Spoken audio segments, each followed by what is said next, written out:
Buenas noches. Buenas noches. Empezamos el ciclo de este semestre con la actividad de hoy. Vamos a continuar con la pregunta que trabajamos el semestre pasado. ¿En qué acertaron los griegos? Fue una pregunta guía que nos ayudó como a repasar algunos elementos importantes en el primer semestre, lo que fue la historia de la ciencia.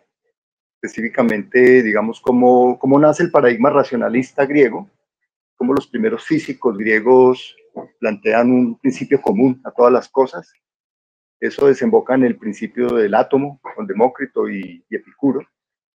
Y también hicimos un repaso del desarrollo de las matemáticas y la geometría. Estas fueron las cuatro actividades. Y también el discurso sobre la lógica, porque la lógica también nació en la antigua Grecia. Estos elementos estaban más que todo ligados como a las ciencias físicas. En este semestre, con la pregunta en qué acertaron los griegos, queremos también dar lo que en su momento se conoció como el giro antropológico o giro socrático, porque aunque incorrectamente se considera que fue Sócrates el que dio ese giro, porque ya los sofistas habían dado ese giro, empezaron a preguntarse propiamente por lo humano, por las especificidades del humano. O sea, el centro de la filosofía pasó del cosmos, de la naturaleza, de los principios fundamentales que conforman la materia, al análisis de lo humano. Y eso se nota en las obras clásicas de la filosofía griega. Entonces, ese es el tema que vamos a trabajar este semestre, con 4 ejes básicamente. Joven, no se puede utilizar el computador. No. ¿Va a estar aquí? Sí. Si quiere, hágase por acá. Entonces, la pregunta de hoy es la pregunta por el conocimiento, conocido en lenguaje español como epistemología, en inglés como gnoseología, pero son términos correlativos. La segunda pregunta va a ser precisamente antropología filosófica. ¿Qué es lo que define específicamente al ser humano? ¿Cuáles son sus rasgos diferenciales? Y sobre eso los griegos tuvieron un pensamiento valioso. La tercera pregunta va a ser la pregunta por la ética. Casi todos los sistemas filosóficos griegos tenían una ética. Entonces vamos a trabajar el tema de la ética en el tercer punto. Y el último punto va a ser como la paideia. La paideia entendida como todo ese marco educativo y de pensamiento que se generó para educar a un pueblo, ¿cierto? Entonces, todo el problema de la pedagogía, la educación. Hoy entonces empezamos con epistemología. También hemos querido este semestre retomar un poco más el modelo que teníamos antes con el profesor Jaime Hernández, que era tratar de dialogar un poco más. Entonces, hoy vamos a hacer una mezcla un poco entre diálogo y exposición, entre Fernanda y yo. Vamos a tratar de desarrollar el tema. Y bueno, sin más preámbulo, entonces vamos a empezar el tema de hoy. Bueno, la metodología es que nosotros hablamos 1 hora, entonces son las 6:10 para que nos lleven el tiempo. Podemos demorarnos un poquitico menos o por lo menos 1 hora. Y a las 7:10 les damos la palabra a ustedes. Y ustedes opinan, preguntan, discuten, contradicen, apoyan. O sea, queremos escucharlos y queremos interaccionar con ustedes. Entonces, eso, y no sería más hasta las 8. Aquí tenemos hasta las 8 de la noche, o sea que ahí tendríamos 50 minutos para interaccionar. Bueno, entonces, empezamos. Sí. Bueno, las grandes preguntas filosóficas que se plantearon ya desde la antigüedad, porque acuérdense que los griegos aparecen casi 2000 años después de la civilización. O sea, es un fenómeno tardío ya. Egipto, Asiria, China, Mesopotamia, llevaban milenios de desarrollo. Pero los griegos hacen una síntesis de mucho del saber antiguo y en esa síntesis logran un nivel de abstracción mucho más elevado del discurso filosófico. Las preguntas fundamentales que se plantearon ya eran básicamente la existencia del mundo, o sea, si existe el mundo, y es una pregunta ontológica fundamental. Un filósofo muy posterior, Leibniz, hizo la gran pregunta: ¿por qué es que existe algo en vez de nada? Porque la nada es más simple y más fácil de explicar.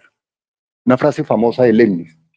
Pero bien, ya los griegos se preguntaron por la existencia del mundo y se preguntaron también qué relación había entre el mundo material y el mundo del pensamiento, o sea, la relación entre el pensar y el ser. Esa pregunta plantea dos cuestiones fundamentales. La primera es ¿qué determina qué? Si la materia determina el pensamiento o el pensamiento determina la materia. ¿Cuál es el elemento primario? Es posible que la conciencia, el pensamiento, adquiera conocimiento del mundo material. Esas tres preguntas son las preguntas fundamentales y hoy no nos vamos a referir a las primeras que son sobre la existencia del mundo, sino que nos vamos a referir al problema epistemológico, que es el problema del conocimiento, que básicamente es la relación entre realidad y verdad. Pues, si existe una realidad, si aceptamos que existe una realidad, podremos construir un discurso de verdad sobre ella. Es posible acercarnos a la verdad sobre la realidad, porque son categorías diferentes. Realidad es una cosa y verdad es otra. No se deben confundir. O sea, la realidad está dentro del mundo objetivo y la verdad está dentro del mundo subjetivo, o sea, de lo que podamos conocer. Entonces, ahí vienen las preguntas por el conocimiento. ¿Es posible el conocimiento? ¿Cuál es su naturaleza? ¿Cuáles son los medios para alcanzarlo? ¿Y cuáles son sus límites? Esas son como las preguntas básicas de la epistemología. Entonces, ¿qué escuelas aparecieron en la antigua Grecia que plantearon posiciones sobre eso? Listo, gracias. Bueno, siguiendo pues esta pregunta por la epistemología sobre la relación entre la realidad y la verdad, ¿cierto?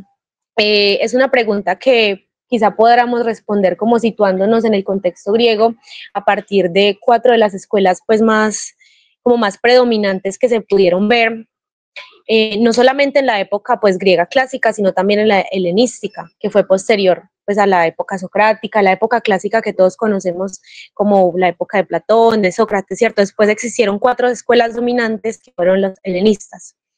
Entonces, bueno, la pregunta por el conocimiento es una pregunta básica de la filosofía, porque ya antes de la época clásica, en los presocráticos, ya se tenía como ya se daba por sentado que existe una naturaleza que podemos conocer, hay una naturaleza que es asequible al mundo, ¿cierto? Según la filosofía pues presocrática, que ellos intentaban responder cuál era el principio del mundo a partir de la formulación del arjé. El arjé, en griego, origen, cuál es el origen del universo, ¿cierto? Preguntarse cuál es el origen del universo, ya nos estamos preguntando, o ya estamos dando como por sentado que hay un mundo, hay un universo que es cognoscible, ¿cierto? Bueno, entonces teniendo pues como esta base, las principales escuelas que podríamos reconocer que se acercaron pues a responder a esa pregunta sobre el conocimiento, podríamos decir que serían inicialmente los escépticos, que hacían parte pues de las 4 escuelas helenísticas, los idealistas, que hacían parte pero de la escuela clásica, los materialistas, que algunos de los materialistas pues hacen parte de los helenistas, y el relativismo también hace parte. Entonces podríamos identificar lo que son los escépticos, los idealistas y los materialistas, ¿sí?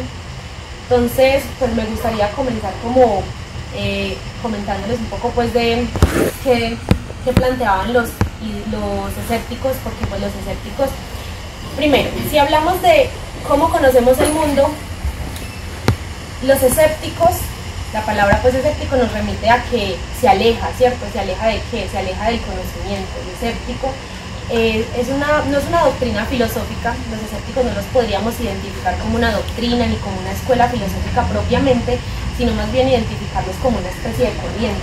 Una corriente.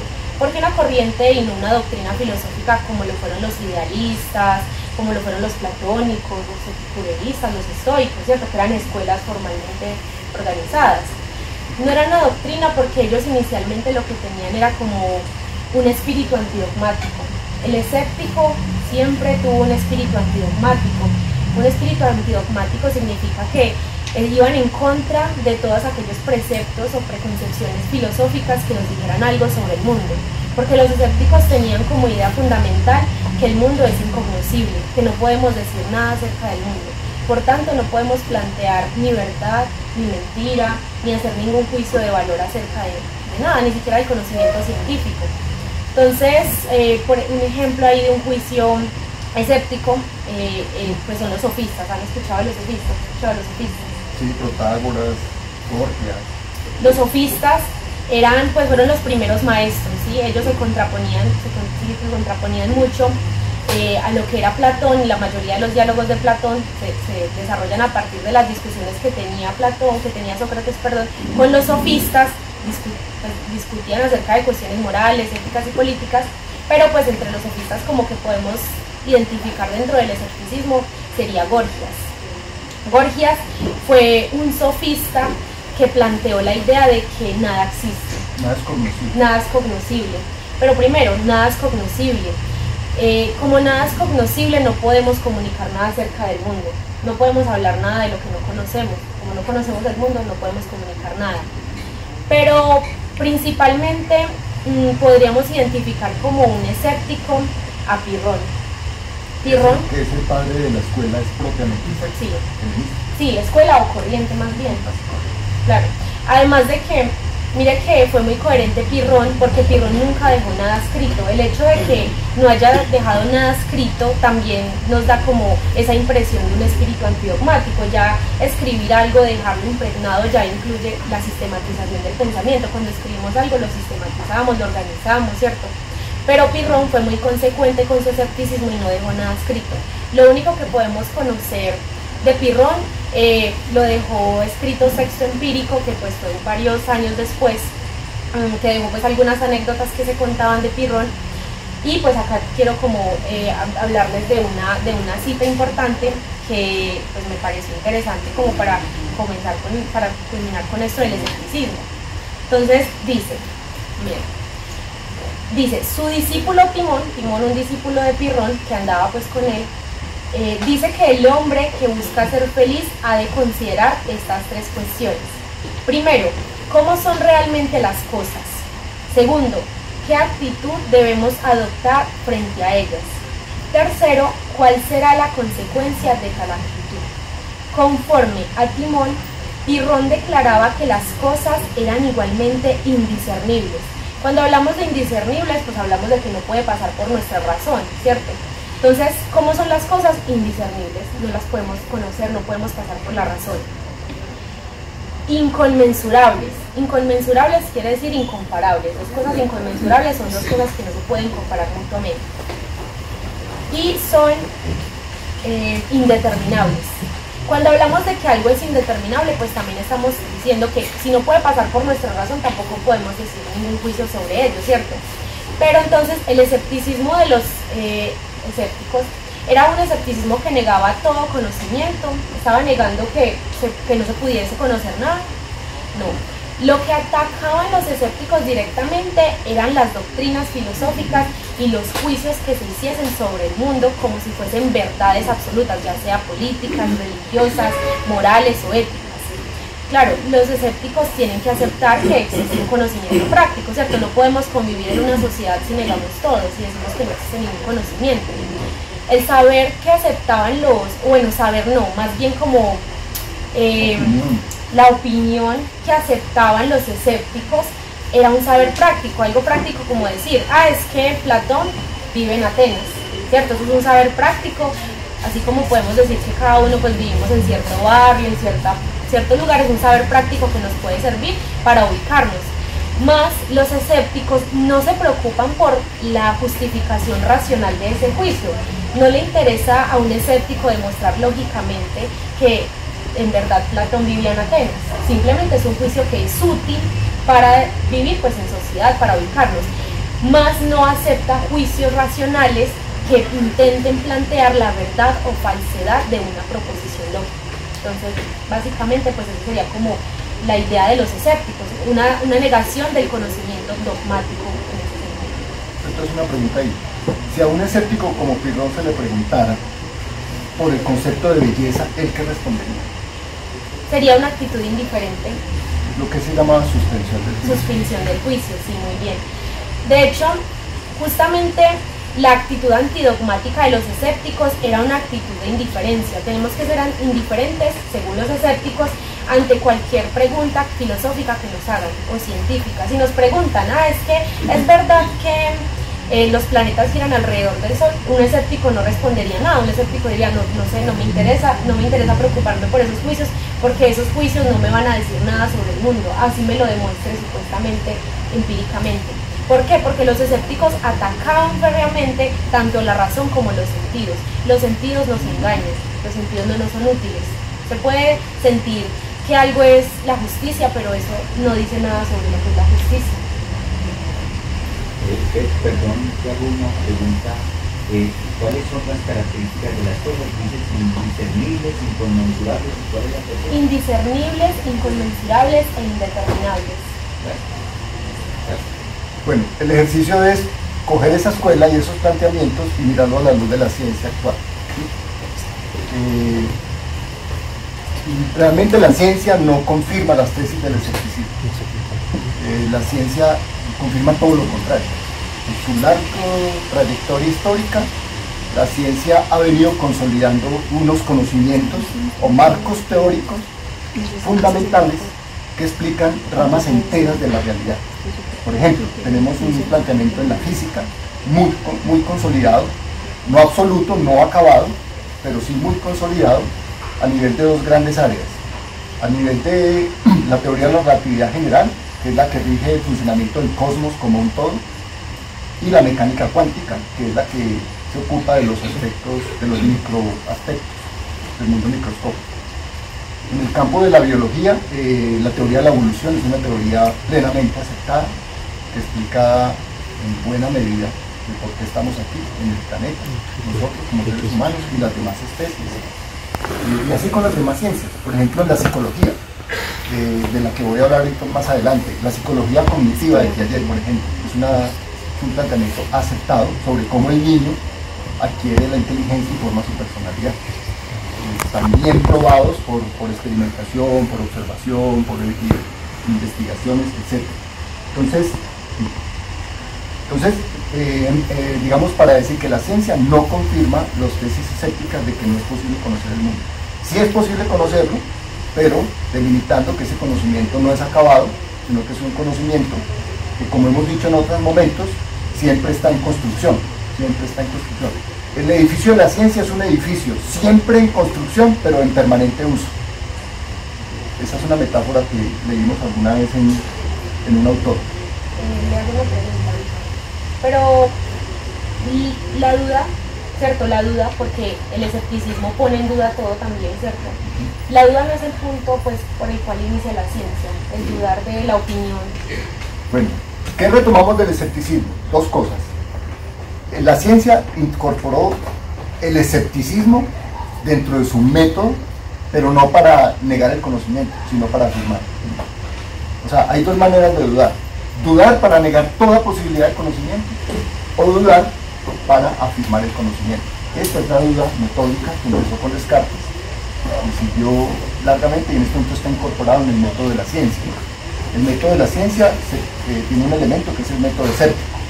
¿Cuál es el método escéptico? Si alguno de ustedes viene y me dice aquí, como citando a Carl Sagan, que en el garaje de la casa de ustedes hay un dragón rosado botando fuego, en principio yo le digo, vamos, qué interesante, vamos a mirarlo, porque no hemos podido ver dragones rosados en el mundo natural. Buenas tardes. Entonces nos vamos de la mano para el garaje y vamos a verificar si efectivamente el dragón rosado está allá. Como no aparece ningún dragón rosado tirando fuego, entonces el método escéptico rechaza esa teoría y definitivamente no pasa del desarrollo del conocimiento. Entonces esa es la primera. La segunda es que el escepticismo de alguna manera nos llamó la atención sobre dos rasgos dudosos del aparato cognitivo humano. Primero, nuestras sensaciones nos engañan. Está en todos los refranes y está desde tiempos muy antiguos, ¿sí? No todo lo que brilla es oro, por ejemplo. Entonces, las sensaciones nos engañan por muchas razones. Dependemos de los estados de ánimo. Los argumentos escépticos clásicos, por ejemplo, de Montaigne, son: algo nos sabe sabroso cuando estamos sanos y nos sabe amargo cuando estamos enfermos. ¿Cómo puede la misma sensación tener dos características tan diferentes? Entonces, primero dudamos de las sensaciones, que no siempre nos transmiten información fiable. Pero también dudamos de la razón, porque por importante que sea el aparato cognitivo humano y el aparato racional, falla. Y hoy en día sabemos que, por ejemplo, tenemos las llamadas falacias lógicas, que son errores o defectos del mecanismo del pensamiento, y se nos cuelan permanentemente. Si no las tenemos claras, si no las trabajamos, si no ganamos pensamiento crítico, y hay que estudiarlas para saber eso, esas falacias se nos va metiendo. Por ejemplo, queremos hacer una investigación, estamos muy interesados en la investigación, esa investigación es nuestra pasión, queremos confirmar una hipótesis. Cuando vamos a reclutar evidencias, empezamos a rechazar las que no coinciden con lo que nosotros queremos que se confirme, y solamente seleccionamos las que sí confirman lo que queremos. Eso es una falacia lógica frecuente. ¿Qué hace la ciencia frente a eso? Entonces siempre hay revisión por pares, siempre hay, las investigaciones por ejemplo en medicina son doble ciego. ¿Qué quiere decir doble ciego? Los pacientes no saben qué están tomando y los médicos no saben lo que están dando. Y siempre los resultados son contrastables, en Corea, en China, en Japón, en Estados Unidos, en Colombia.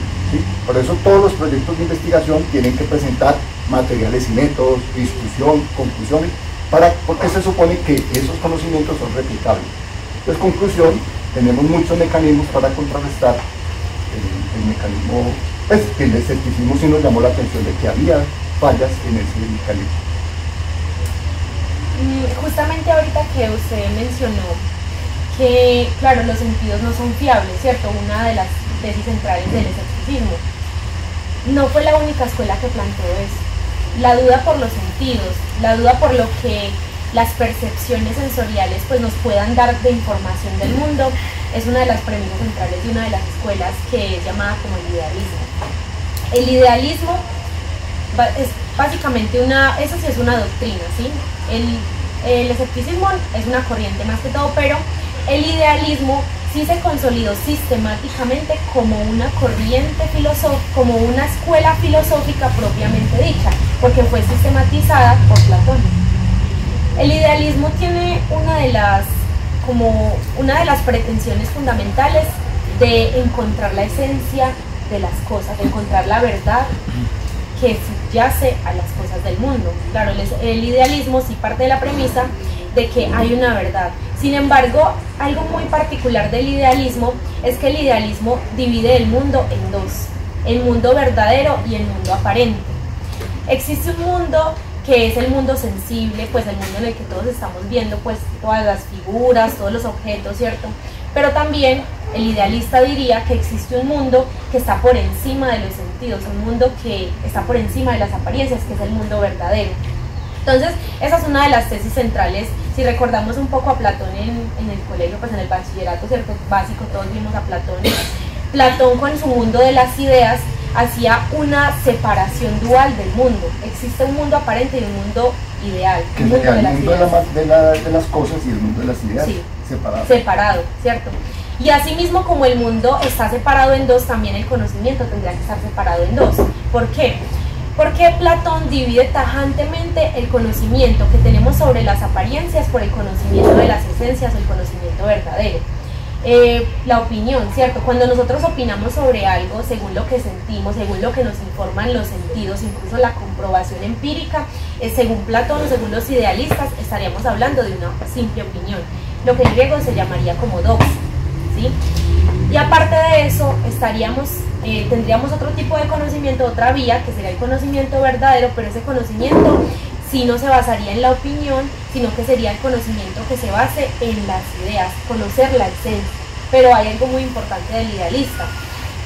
Bueno, el idealista, aparte de que divide el mundo en dos y el conocimiento, le da como, desprecia prácticamente, le da un lugar, le da el último lugar a la materia, desprecia completamente la materia. Un idealista diría que nosotros nos alejamos cada vez más del conocimiento verdadero mientras sigamos confiando en los sentidos, mientras sigamos yendo a las cosas mismas. Cuando, por ejemplo, nosotros queremos definir qué sería la belleza, ¿cierto? Si yo le pregunto a usted qué sería la belleza, podría decir, por ejemplo, que la simetría de los objetos, ¿cierto? Se estaría remitiendo a un elemento que está dentro de los objetos mismos, ¿cierto? Usted no tiene que pensar ninguna idea por fuera. Pero entonces un idealista le diría, no, pero es que eso no sería la belleza, porque puede que para usted sea la simetría, pero puede que para otra persona sea otra cosa. Entonces, ¿eso es un criterio objetivo de verdad? No, no es un criterio de verdad, ¿cierto? Según el idealista. Entonces, bueno, aparte de que desprecia la materia, Hay una particularidad pues del idealismo platónico, y es que la epistemología de él se ve muy claramente en el mito de la caverna. Ese mito de la caverna sí lo hemos escuchado todos, ¿cierto? ¿Has escuchado el mito de la caverna? Sí, claro. Está en la República. Está en la República, es el libro séptimo de la República.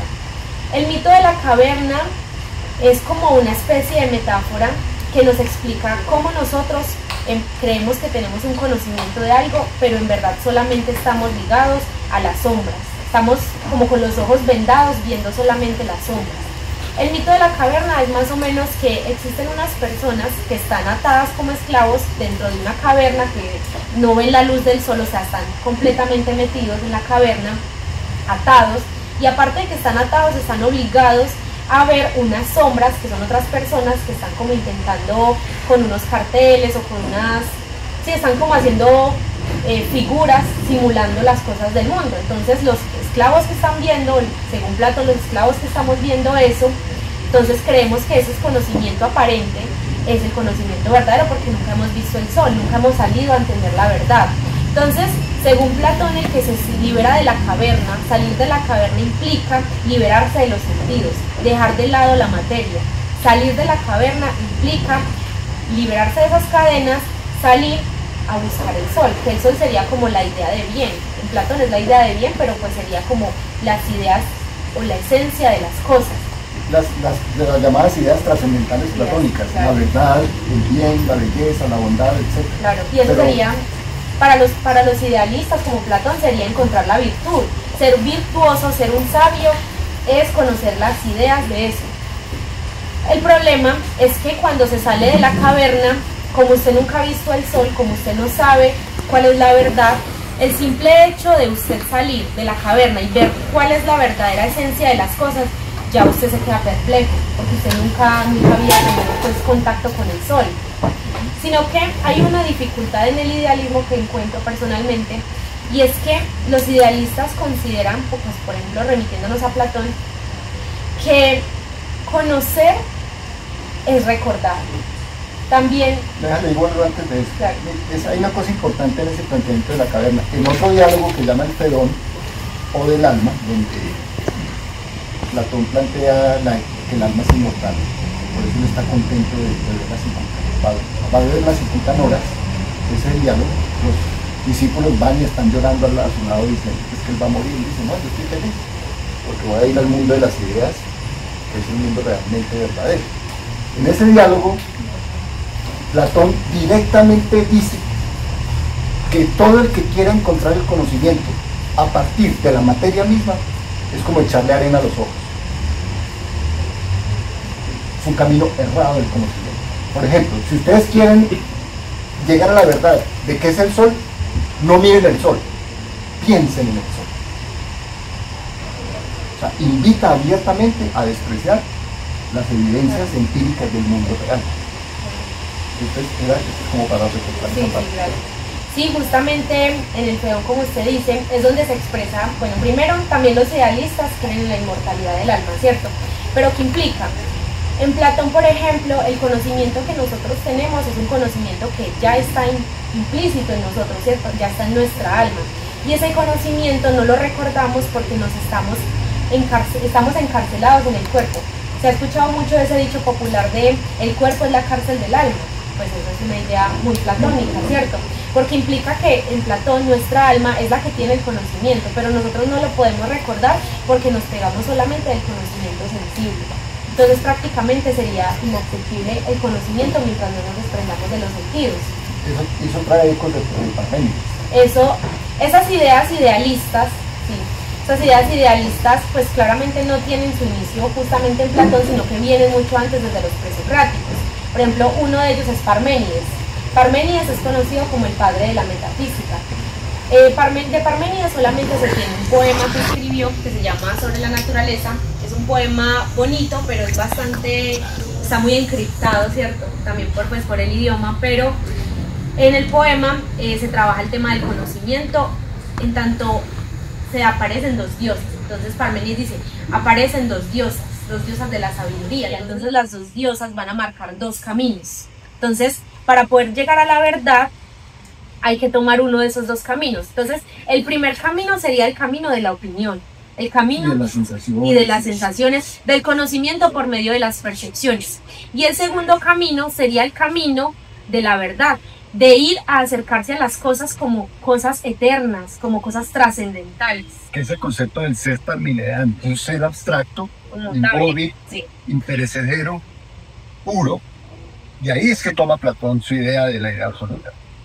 O sea, hay una línea conductora entre Parménides, que fue unos 150 años antes de Platón, y Platón. Sí, justamente eso. Entonces la idea epistemológica del idealista es esa. Hay dos vías de conocimiento. La opinión, que es un conocimiento falso, basado en las sensaciones. Sí. Y el otro conocimiento, que es el conocimiento de la esencia. Pero para usted conocer la esencia tiene que alejarse de los sentidos. Miren que eso también es un principio muy religioso, porque justamente el cristianismo, que podría considerarse como que tomó un poco de Platón, nos habla de que los sentidos, los sentidos, las pasiones carnales, todas las relaciones que se tienen pues con el otro corporales, la satisfacción de los deseos materiales, inclusive el comer, ¿no? Sí, es que justamente los mandamientos, todos los mandamientos hablan de alejarse de los sentidos, no desear la mujer, no ser avaro, el respeto, o sea, todas esas cosas nos alejan como de las funciones corporales. Entonces, justamente esa idea nos aleja de Dios, ¿cierto? La idea de conocer o de acercarnos a los sentidos nos aleja de Dios. Todas esas ideas son completamente idealistas. Entonces, la tesis epistemológica del idealismo es que el mundo está dividido en dos, mundo aparente y mundo verdadero. Para usted conocerlo, aléjense de los sentidos. ¿Qué podrían decirnos de eso entonces? Bueno, voy a insistir en la misma tesis con el escepticismo. El ser abstracto, único, inmóvil, continuo y eterno de Parménides no existe para la ciencia. La ciencia encuentra objetos concretos, particulares, móviles, que están en movimiento y por lo tanto perecederos, determinados, y esos son los diversos objetos de la ciencia. Entonces, empecemos por romper línea con Parménides.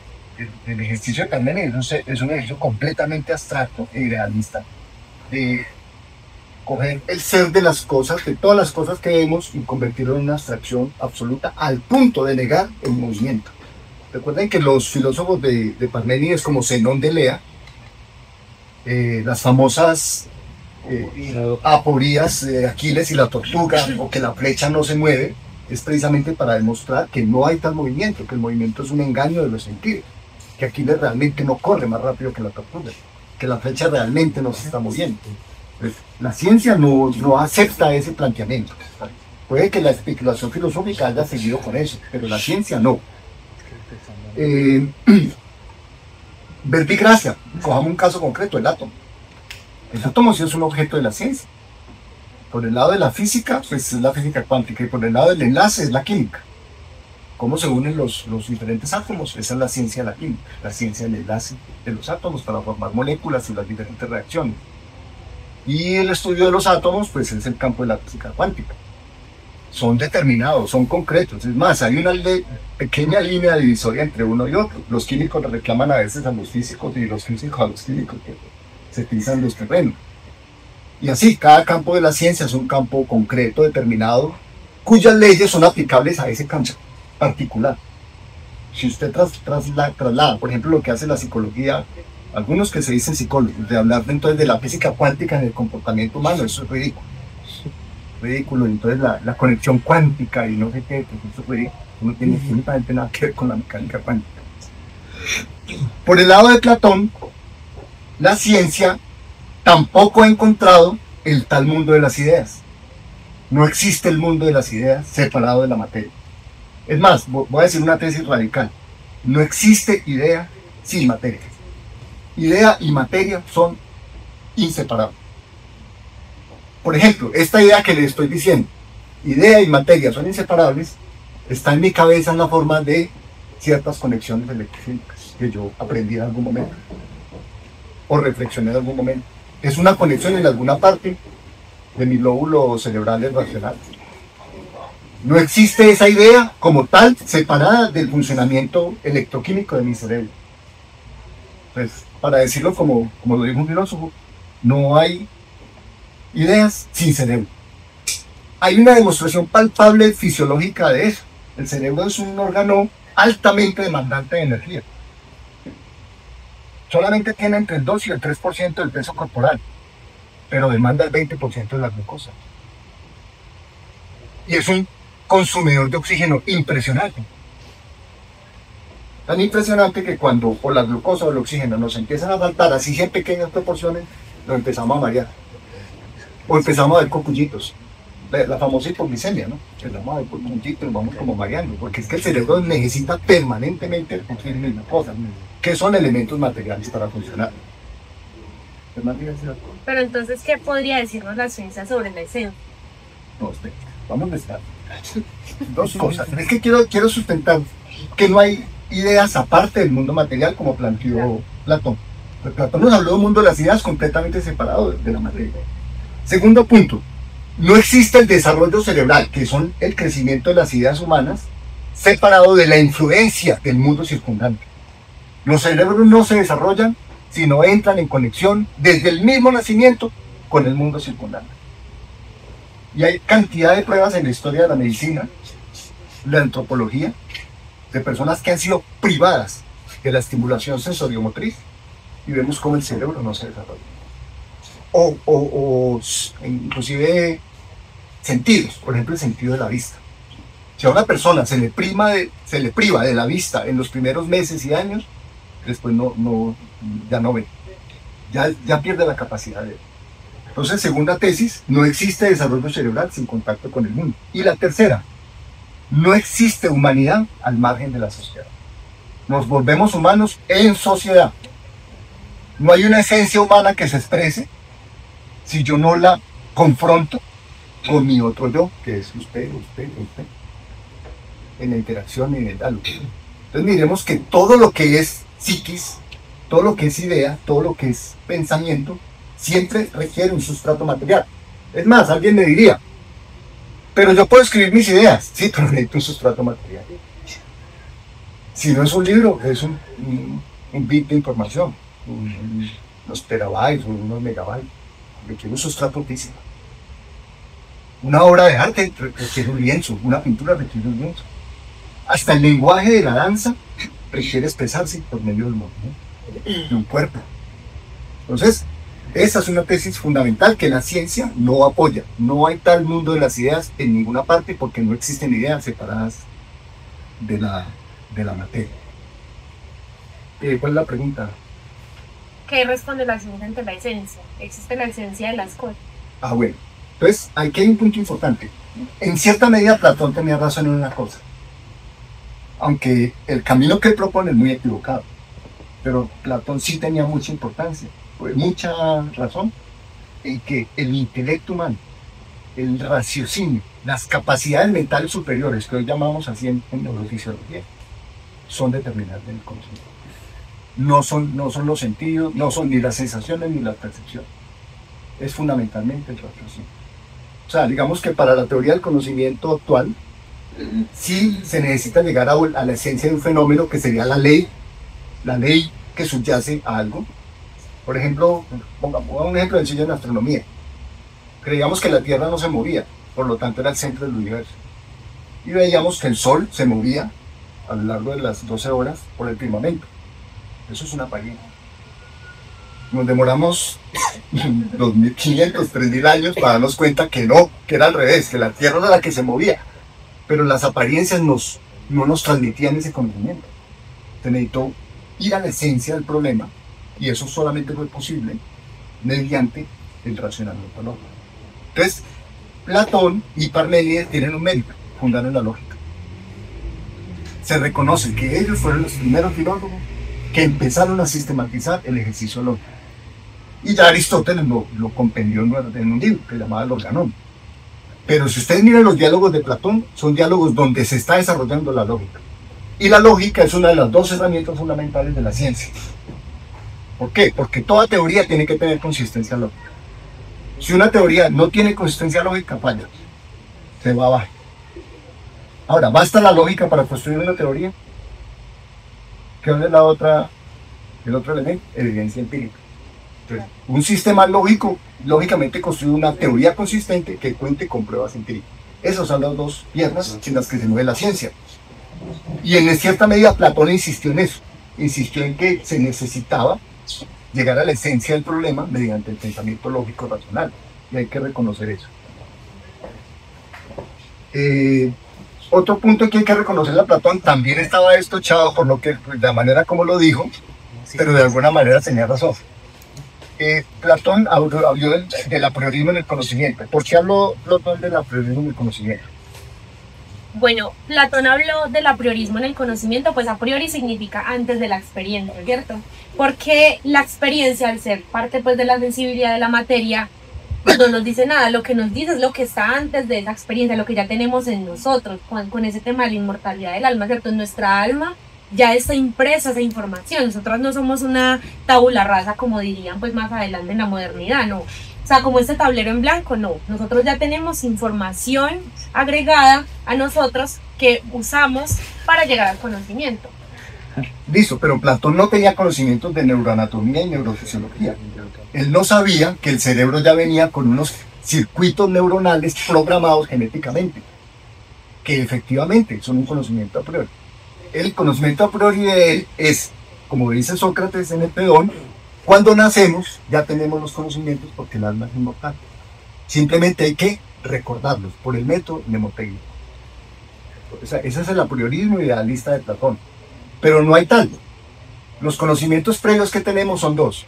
El conocimiento genético de nuestro ADN, que no lo adquiere el individuo, lo adquiere la especie en el largo proceso evolutivo. Yo por aquí tenía una fruta que le quería regalar. Yo la regalo. ¿Por qué? Si usted la quiere comer, necesita un aparato bioquímico que ya está incorporado en su célula para poderla procesar. O como dicen por ahí en un libro, si un bebé tuviera que aprender las reacciones bioquímicas que tendría que hacer para poder digerir la leche materna, se moriría de hambre. Ya nace con ese material. Ahora, ese material solamente se desarrolla y se expresa si usted se come la naranja. Si no se la come, o sea, otra vez la materia, si no se la come, entonces esa capacidad no se desarrolla. Eso con respecto al ADN. El conocimiento previo que tiene nuestro ADN y el de todas las especies, porque todos compartimos ADN, salvo algunos virus que solamente tienen RNA, pero todo el conocimiento del ADN nuestro suma unos 10 a la 9 bits de información. 10 a la 9 es un 1 con 9 ceros, bits de información, que sería el equivalente a la información que cabría en unos 1000 libros de este tamaño. Okay, tenemos ya nuestro material. Esa es la información que tenemos en nuestro material para hacer todas las cosas que sabemos hacer, que no los transmite la especie por evolución. Por evolución, ustedes ven que las especies nacen como adaptadas al medio donde nacieron. Los peces al agua, los pájaros vuelan, nosotros corremos. Venga, ¿y eso de dónde salió? No, es que es un largo proceso evolutivo en donde aleatoriamente, por mutaciones al azar, el medio va seleccionando las mutaciones que son favorables y eso queda grabado como información en el material genético.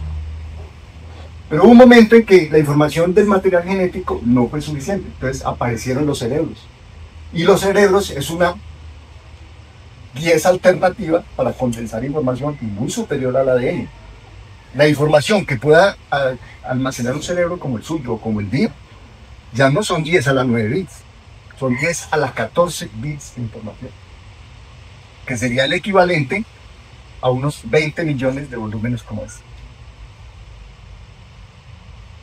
Hasta ahí el apriorismo de Platón. Mire que si hay conocimiento previo, porque el cerebro viene predeterminado. Por ejemplo, tenemos áreas del lenguaje, el área del Wernicke, el área de Broca.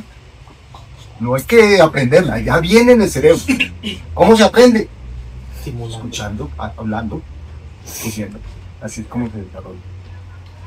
Justamente esa postura de la ciencia, de la comprobación, y aparte de que ya hay una información dada, ¿cierto? Sí. Pero que también la ciencia como que intenta eliminar esa parte de opinión del conocimiento por medio de la comprobación. Eso es muy similar a las ideas epistemológicas del materialismo. El materialismo, entendido en un sentido epistemológico, Esta sí es una doctrina filosófica muy bien establecida, como el idealismo. Tanto el idealismo como el materialismo han dominado la tradición filosófica, un poco más el idealismo, pues por ser como, digamos que el paradigma dominante, pero también el materialismo no solamente se vio pues en los griegos, sino que claro, se conserva incluso hoy día. Entonces, el materialismo como doctrina epistemológica nos dice que para poder conocer hay un conocimiento objetivo, ¿cierto? Miren que a diferencia del escéptico, tanto los idealistas como los materialistas consideran que hay un conocimiento que podemos conocer, ¿cierto?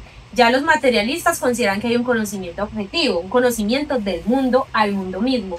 La diferencia entre un idealista y un materialista es que el materialista se va a ir a las cosas mismas del mundo, mientras que el idealista la separa. El materialista dice, no, para conocer el mundo no hay que dividirlo en dos. Hay que dividir el conocimiento entre opinión, ¿cierto? Que es conocimiento falso, apariencia, y hay un conocimiento verdadero, ¿cierto? Pero no, ese conocimiento verdadero no se obtiene alejándonos de la materia, sino yendo a la materia misma. Entonces, el materialismo como tesis epistemológica, pues no solamente se relacionó simplemente con una teoría del conocimiento, incluso los primeros materialistas como Epicuro relacionaban la teoría del conocimiento con su ética. Todos conocemos pues a los epicureístas como una escuela helenista, pues que trataba el problema de cómo debemos, a qué debemos aspirar, cuál es la finalidad, ¿cierto? Hemos escuchado la palabra ataraxia, Sí, la he escuchado. ¿Qué significa? La tranquilidad, la ataraxia. Imperturbabilidad del ánimo. Entonces, por ejemplo, Epicuro pues creó un sistema filosófico, pero no fue propio, no fue original, sino que fue coherente porque tomó ideas que ya estaban en otros materialistas anteriores a él, como Demócrito, que discutía, pues no discutía directamente, pero que sí tenía como, habían ciertos debates filosóficos entre Platón y Demócrito. Entonces, Epicuro tomó unas tesis de Demócrito, ¿sí?, que eran unas tesis materialistas, y fundamentaba su sistema en que el deseo de conocer no se da porque sea un fin en sí mismo, sino que conocemos porque lo necesitamos para poder sentir como una imperturbabilidad. El hecho de desear conocimiento o de llegar a un conocimiento verdadero se fundamenta en el deseo de conocer, ¿cierto? Sí, mire que es una epistemología al servicio de la felicidad humana. Sí. O sea, tiene un objetivo práctico. Sí. A diferencia de los idealistas que dicen que se conoce solo por el placer de conocer. No, los materialistas dicen, hay que conocer porque eso tiene una utilidad, una razón práctica. Una de ellas, por medio del conocimiento, tal vez podamos alcanzar la felicidad, si sabemos cómo vivir. ¿Sí? Aparte, bueno, si bien los epicureístas decían, no, es que el conocimiento tiene un fin práctico que es la imperturbabilidad, ¿cierto? Del alma, cuando tenemos la verdad, somos imperturbables porque estamos tranquilos, ¿cierto? Habían otros materialistas, digamos que en un sentido un poco restringido, otros materialistas como Aristóteles, que consideraban que el deseo de conocer es un deseo inherente al ser humano. La primera frase con la que inicia la metafísica de Aristóteles es: el hombre por naturaleza desea conocer. El hombre por naturaleza desea conocer. Que lo vemos en los niños, ¿no? El niño Claro. es curioso por naturaleza. Claro. Hasta que entramos a la escuela y la escuela nos mata la curiosidad. Pero los niños hasta los 5 años es una belleza. Persiguiendo todo, llevando de toda la boca, preguntando mil cosas. Sí. Bueno, lo interesante de un materialismo como el de Aristóteles sería que uno normalmente se imaginaría que el hecho de decir, no, es que el conocimiento se genera yendo a las cosas mismas. Entonces se preguntaría, entonces, ¿dónde queda la razón? Un materialista epistemológico como Aristóteles nos diría, no, es que, claro, el punto de partida para todo conocimiento son las percepciones, ir a las cosas mismas, ¿cierto? Pero eso no nos dice nada. Cuando nosotros tocamos el fuego, la percepción lo único que nos va a decir es que quema, está caliente. Pero en verdad ahí nos está dando una explicación o una descripción racional de las causas de por qué ese fuego nos quema, ¿cierto? Incluso de cuál es esa sustancia de ese fuego, no nos dice nada la percepción. Entonces, claro, ahí hay una unidad, una unificación entre percepción, ¿cierto?, entre sensibilidad, entre materia, pero también entre razón. Necesitamos del entendimiento. Más bien la palabra apropiada para hablar de los griegos es entendimiento. y de Aristóteles. El entendimiento es el que nos ayuda a organizar toda esa información que nos entra por medio de los sentidos. Cuando ya tenemos esa información organizada, ahí sí ya podemos hacer juicios. La teoría de Aristóteles era una teoría de las causas, había que buscar las causas, ¿cierto? Todo eso está expresado en su física. Entonces, no solamente pues los materialistas se iban a las cosas mismas, tenían que utilizar también el entendimiento. Otro ejemplo de un materialista que también toma la razón o el entendimiento como punto fundamental para crear juicios de verdad serían los estoicos.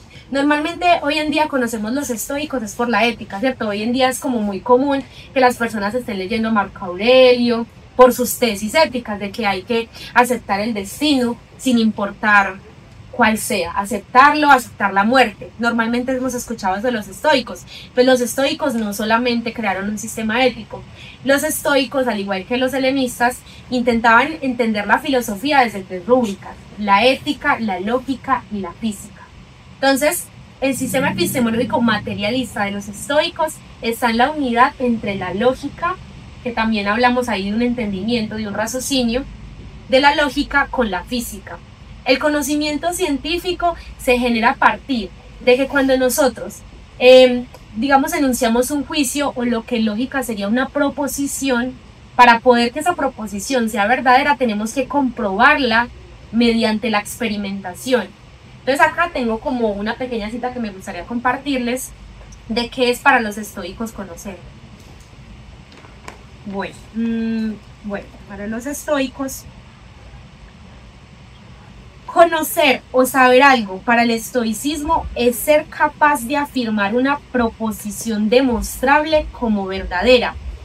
Y así la epistemología se convierte en una rama de la lógica, de tal manera que esa proposición no sea derrumbada por argumento alguno. Mire que incluso el hecho de que nosotros podamos afirmar una proposición que hacemos sobre el mundo, ¿cierto? Por el simple hecho de decir que esto es gris, tenemos que comprobarlo empíricamente. ¿Cómo se puede comprobar empíricamente? ¿Cómo diría la ciencia? Por los sentidos, con la medición, con la experimentación. Claro. Entonces, ante esa experimentación y ante esa confirmación empírica, no tendría por qué haber ni siquiera un argumento racional que nos vaya a tumbar esa idea. ¿Por qué? Porque la relación del materialismo que se da entre las percepciones y la razón es directa. Usted necesita, claro, tener una estructura racional para conocer el mundo, pero también necesita comprobarlo. Entonces mire que la ciencia, según pues como lo hemos expresado, como lo ha hablado usted, tiene mucha relación con el materialismo como corriente epistemológica. Es más, y el materialismo se aleja completamente del idealismo y del escepticismo. Un escéptico no puede aceptar ninguna verdad, ni siquiera de la ciencia. Un materialista sí acepta una verdad científica. Un idealista difícilmente también aceptaría una verdad de la ciencia, porque la ciencia también se basa solamente en la experiencia sensorial. Bueno, sí, muy interesante. Yo diría que el filósofo que mejor planteó la epistemología materialista fue Epicuro. Sí, no los estoicos, Zenón, por ejemplo, que es muy interesante, claro, convergen, son parecidos. Pero básicamente el materialismo griego en epistemología se basa primero por reconocer la importancia de las sensaciones como punto de partida del conocimiento. Y a partir de las sensaciones, plantear la necesidad del concepto, el raciocinio ligado a la información que nos están dando las sensaciones. O sea, hasta ahí llegó la filosofía griega en lo más avanzado que hubo. Inclusive Epicuro plantea la imaginación. Sí. Me gustaría agregar algo ahí. El sistema materialista de Epicuro está expresado en la teoría canónica. La teoría canónica nos dice que hay 3 criterios para llegar al conocimiento, 3 cánones, ¿cierto? Entonces el primero serían las sensaciones. El segundo serían las preconcepciones. Las sensaciones es la inmediatez, lo que inmediatamente nos dicen los objetos. Que Epicuro defiende como legítimas. Claro. Oh, eso es muy importante. Porque aunque son limitadas y engañan, son el punto de partida de cualquier conocimiento. Y ahorita vamos a ver eso con Piaget.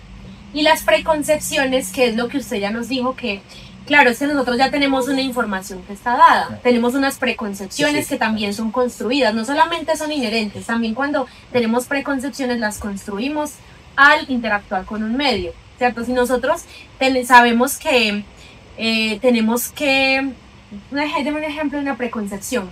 El concepto de belleza. De belleza. Del que estamos hablando. De nuevamente, sí. ¿Cierto? Tenemos ya fruto de mucho, por ejemplo, una persona de cierta edad, como yo, ya se ha formado una idea muy clara de la belleza en los años que lleva de vida. Entonces, cualquier idea de belleza que tenga, no la va a ver en el mero plano de las sensaciones. La sensación me va a pasar por el preconcepto que yo tengo de belleza. Por ejemplo, para mí, pues digamos, que soy heterosexual, yo no veo belleza en la cirugía plástica de las mujeres. A mí no me parece bello eso. Lo paso por una concepción que tengo, que me parece que ese es un tipo de belleza que mutila a la mujer, la somete al sufrimiento, la cosifica, ¿cierto? Entonces, ese concepto me marca y no me permite a mí ver eso como bello. Usted me mencionó ahora que el concepto de belleza que usted tenía era como la simetría. Ese es un elemento, sí. Uno de los elementos, sí, ¿cierto? Además lo han discutido mucho los neurólogos, ¿no? Por ejemplo, ¿por qué la cara nos gusta? Porque por ejemplo, es simétrica. Digamos, si fuera un disquito, entonces el disquito ya no se ve lo mismo que el otro, entonces uno dice, uy, hay un factor ahí de verdad. Mire que nosotros la simetría nos guía en la belleza, pero bueno, eso es un elemento muy Es una preconcepción. Sí. Entonces la preconcepción ya después se puede comprobar si es simetría, no ya científicamente. Pero aparte otra cosa muy fundamental pues de los epicureístas es que, por ejemplo, aparte de otro criterio, aparte de los ya mencionados, sería las afecciones físicas. ¿Qué nos causa placer y qué nos causa sufrimiento? El placer nos lo causa la verdad. Conocer la verdad nos causa placer. Pero llegar a una verdad, supuestamente, ¿cierto? Pero que en verdad es algo falso, eso nos causa sufrimiento. Eso nos aleja de esa búsqueda ética de los epicureístas hacia esa llamada ataraxia. Perdón, tengo una pregunta. Estabas hablando de la teoría canónica con 3 componentes. Sensaciones, preconcepciones, ¿cuál era? Afecciones, de placer y dolor. Inclusive Epicuro considera la imaginación. Mire que es muy importante porque un científico como Einstein alcanzó a decir una frase famosa: la imaginación es más importante que el conocimiento o que la inteligencia, no me acuerdo exactamente, pero resaltó la importancia de la imaginación en el proceso del conocimiento. Y ya Epicuro tiene un concepto que es el fantasticage en griego, podemos imaginar. Ahora, él llama a imaginar sobre conceptos reales, ¿no? Claro. Bueno, tengo muy poco tiempo para... Me quedan 5 minutos, desafortunadamente, porque la charla está muy chévere. Sí, y pensaba cerrar precisamente defendiendo el materialismo desde el punto de vista de la ciencia. Entonces, muy rápidamente, voy a tratar de hacerlo muy rápido. Los científicos parten de que el mundo existe. Ese es un presupuesto filosófico que no todos aceptan. Pero un científico tiene que partir de que el mundo existe y que la realidad existe. Y si no, no tendría objeto de conocimiento. Entonces, hasta el más idealista de los científicos tiene que aceptar, por ejemplo, si es un cosmólogo, que existe el universo, que hay estrellas y planetas, etc. Primer elemento. Segundo, ¿qué ha demostrado la ciencia de cómo es el aparato cognoscitivo humano? Entonces podemos dividirlo en 2. Las sensaciones y el funcionamiento cerebral. Las sensaciones, pues, son nuestros sentidos. Nuestros sentidos, normalmente pensamos que tenemos 6 sentidos. No, tenemos como 12 sentidos. Sí, la propiocepción, por ejemplo, es un sentido que me dice en este momento, por ejemplo, a mí, cómo estoy situado espacialmente. Si estoy parado, si estoy acostado, si estoy inclinado, si me estoy cayendo. Ese es un sentido que permanentemente me está diciendo cuál es mi posición. Hay otro sentido que es el del equilibrio, que es distinto de la propiocepción. Ese está en el vestíbulo del oído. Y es el que me está permitiendo que no me vaya para los lados o para adelante o para atrás. Tenemos todo un aparato sensitivo interior que nos mide presión arterial, temperatura, lo que llamamos quimiorreceptores. Por ejemplo, ¿cómo sabemos que tenemos sed? Porque hay mucha concentración osmolar en la sangre. Entonces, los quimiorreceptores me dicen, oiga, esto está como deshidratado. ¿Sí? O cojamos algo más sencillo, las necesidades fisiológicas.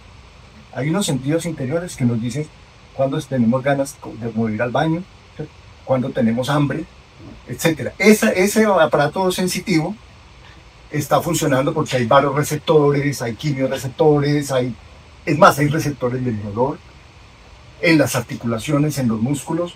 Todo eso nos está enviando información permanentemente al cerebro. tenemos muy claro cómo es la fisiología de la conducción nerviosa. Ya está claro, ya lo conoce la ciencia. Básicamente, miremos que si ustedes miran un aparato nervioso general del ser humano, estamos llenos de fibras que conducen al aparato central, que es el comando, y también vías que van a ejecutar órdenes que salen de ese comando central. Entonces tenemos un aparato nervioso periférico y tenemos un aparato nervioso central. El periférico, pues conocemos la fisiología de la conducción nerviosa. Por ejemplo, sabemos la velocidad de la conducción nerviosa.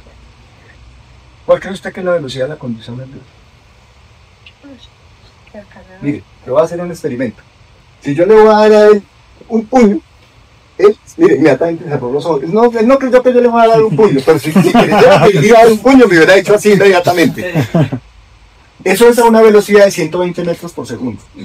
O sea, fuimos a la rectoría en un segundo, a esa velocidad. Como estamos tan cerquita, él me alcanzó a reaccionar y me cerró los ojos. Eso lo conocemos. Sabemos que es así. Esa reacción suya, mire, usted tuvo que haberme visto que yo me arrimaba, fue a su cerebro y cómo respondió, cerrando los ojos. O sea, mire que ahí hay aparato cognoscitivo que recibe y aparato cognoscitivo que responde. Vía aferente y vía eferente, como decimos en medicina. Bueno, eso es básico. Vayamos al cerebro. En el cerebro tenemos funciones que mantienen la homeostasia del cuerpo. Esas están fundamentalmente en el tallo cerebral, en el bulbo raquídeo. O sea, es la parte más interior del cerebro y es también la parte evolutivamente más primitiva. Ahí está el centro que mantiene la presión arterial, la temperatura, el hambre y otras funciones muy básicas. Por encima de esa estructura tenemos como una herencia de la etapa mamífera. Nosotros somos de la familia, de la clase mamalia, clase mamífera. Es una clase que apareció hace unos 150 millones de años por evolución. Compartimos con los mamíferos un cerebro, que es el cerebro mamífero, que se conoce como el sistema límbico. Está como encima del tallo.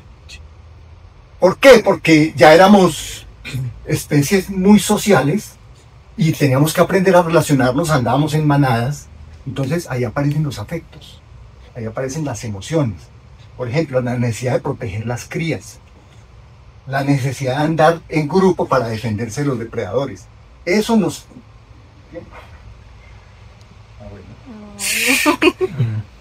Cierra rápidamente y le damos paso a lo... Sí, y sobre la base de ese cerebro, que es el cerebro de las emociones, que está allí, viene todo el aparato cerebral superior, que es básicamente la corteza cerebral. Ahí es donde están las funciones de planeación, la atención, el raciocinio, el análisis, la síntesis. La memoria está desperdigada por muchas partes del cerebro, pero obviamente ahí tenemos... Y ahí en la corteza cerebral tenemos áreas enteras dedicadas a procesar la información sensitiva. Por ejemplo, en el lóbulo parietal hay una área muy grande que es la que refleja todo lo que yo siento en el cuerpo, al tacto, lo que llaman somatosensorial. Resulta que la representación que tenemos en el cerebro de nuestro sentido del tacto no se corresponde con el tamaño del cuerpo.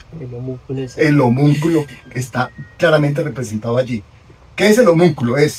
Si dibujamos un ser humano, según el tamaño de la representación, tendría la cara muy grande, los labios son inmensos, los dedos son inmensos, porque el desarrollo de esas áreas, que es los hemisferios cerebrales, fue en íntima relación con el trabajo humano, con la habilidad de hacer cosas.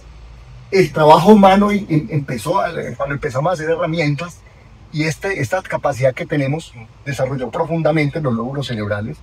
El crecimiento de los lóbulos cerebrales es un fenómeno relativamente reciente en la historia, más o menos unos 1 millón de años. Tenemos diferencias muy grandes con nuestro más cercano pariente, que es el bonobo. Nosotros tenemos entre 1300 y 1400 centímetros cúbicos de capacidad craneana, y un chimpancé, un bonobo, puede tener 450, 500 centímetros cúbicos. O sea, tenemos una relación de 3-1 con ellos. Entonces eso marca diferencias fundamentales. En fin, esas son las funciones principales. Podríamos decir que el elemento central que nos hace humano es la capacidad de representar simbólicamente el mundo.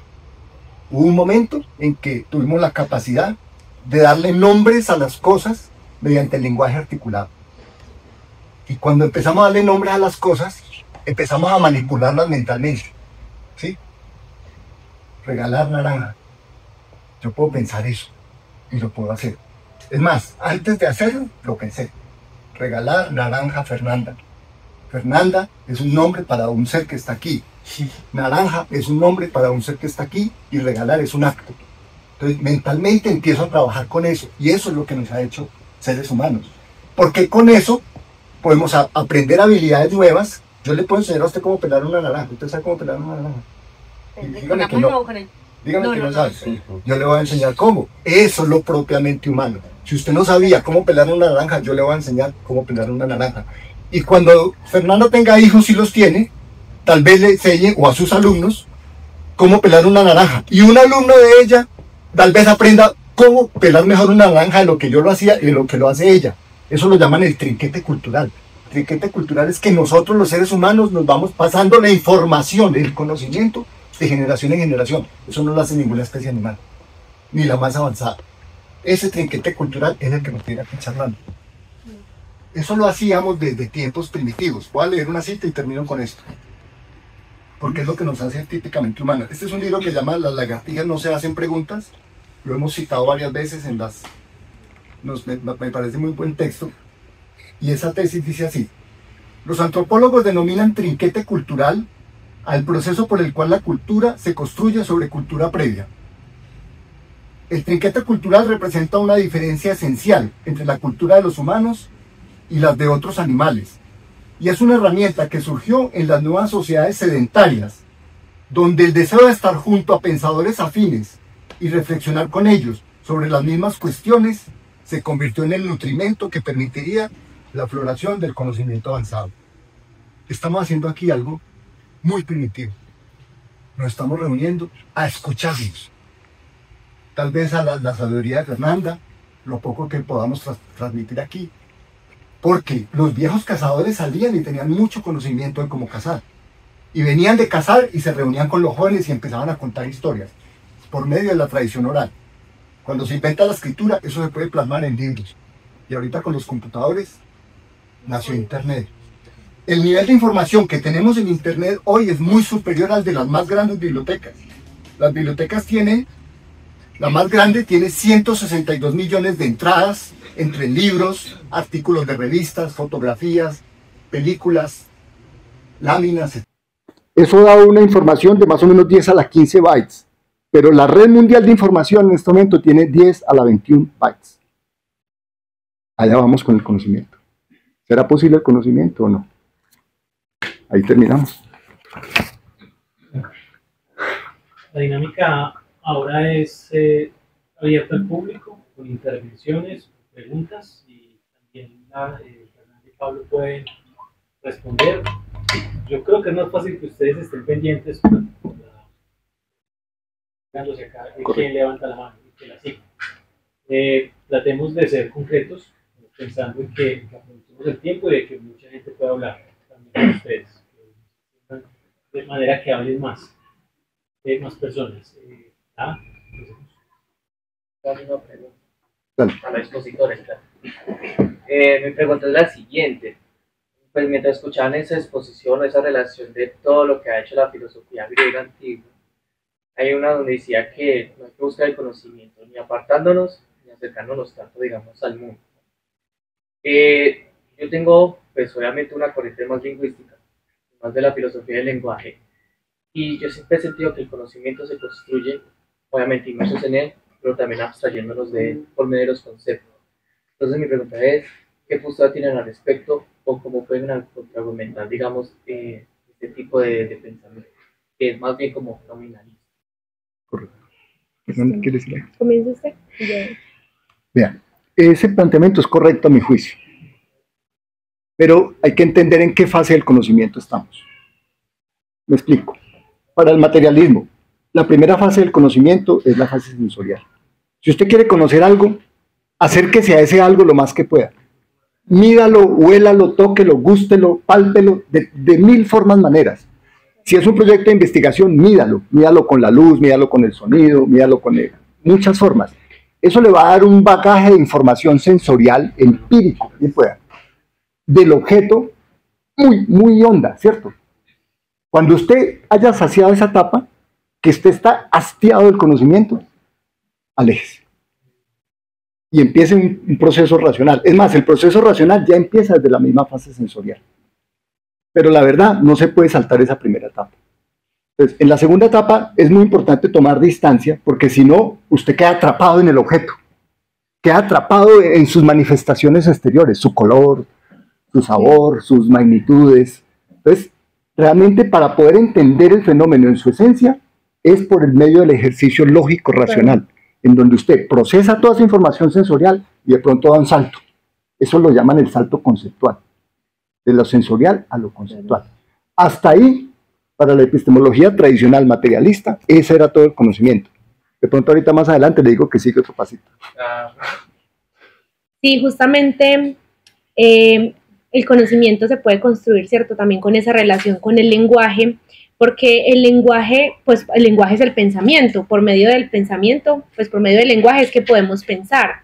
Pero ¿sobre qué estamos pensando? Estamos pensando sobre el mundo. Necesitamos del mundo para poder articular un lenguaje y después llevarlo al pensamiento. Pero entonces ahí está justamente lo que tú dices, y es que es necesario separarse un poco de esa sensibilidad, de ese mundo, para poder como cobijarnos dentro del pensar abstracto. Es que justamente, por ejemplo, las matemáticas, yo pienso mucho en cómo nosotros correspondemos las matemáticas con la realidad. Claro, nosotros no podemos ver los números, no los vemos ahí directamente, pero usamos cosas del mundo para medirlas y ahí representar los números. Pero primero esa construcción numérica, matemática, se tiene que construir en la abstracción.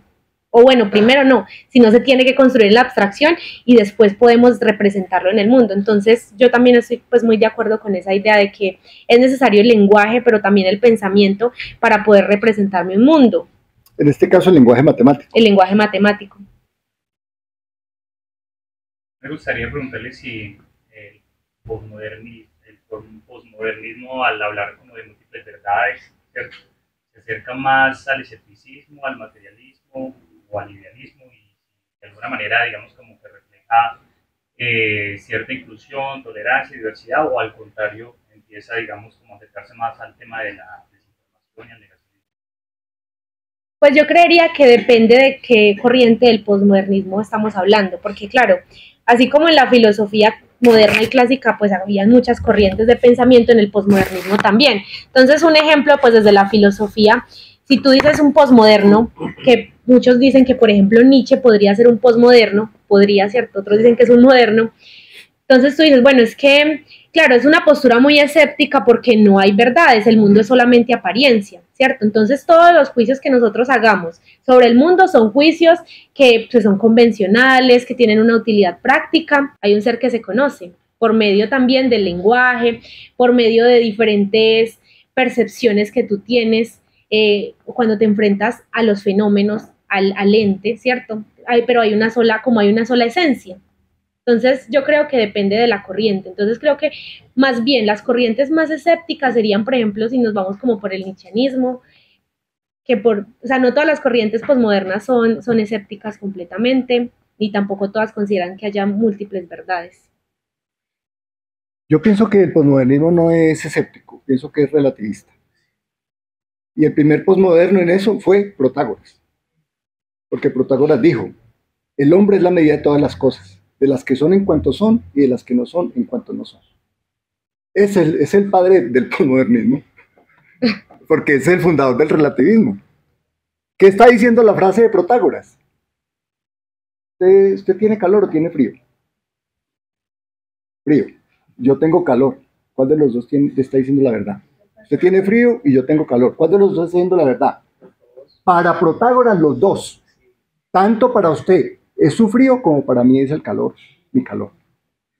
Demócrito reaccionó frente a esa posición. Dijo, no, ninguno de los dos tiene la razón. ¿Por qué? Porque Demócrito era un materialista. Prefirió ser escéptico a ser relativista. Mire cómo Demócrito reacciona frente a ese debate. ¿Qué pasa hoy? Muy complicado que cada cual tenga su verdad. Desde el punto de vista subjetivo, yo no le cuestiono que usted tenga eso, pero sí podemos medir la temperatura. Y podemos decir que hay más o menos temperatura. Es un criterio objetivo de verdad. Sí, su sensación de calor es otra. Sus juicios subjetivos son otros. Ahora, lo que pasa es que Protágoras dio un giro interesante, y eso lo vamos a hablar en la próxima charla con Daniela, que vamos a conversar sobre la parte antropológica, y es que empiezan a relativizar un conocimiento que hasta ese momento era muy dogmático. Dogmático en el sentido que era muy sólidamente afirmativo. Y Protágoras empieza a decir, venga, pero Protágoras había recorrido el mundo antiguo, el mundo griego, conocía diferentes ciudades del mundo antiguo, y había visto, por ejemplo, que las costumbres morales eran muy diferentes, que en Atenas pensaban de una manera, en Elea de otra, en Esparta de otra, si pasaba a Éfeso, por ejemplo, era otra, y se dio cuenta que había, en las convenciones humanas, no había tal rigurosidad como sí podía haber en las ciencias físicas. Entonces, eso lo lleva a cierto relativismo que es interesante porque es la sociedad la que construye las normas. No completamente arbitraria, pero sí de acuerdo a las circunstancias. Entonces, mire que es una epistemología de las circunstancias, más aplicable al ser humano. Ya si usted lo extiende a la física, a la biología, es complicado, que cada cual tiene su verdad.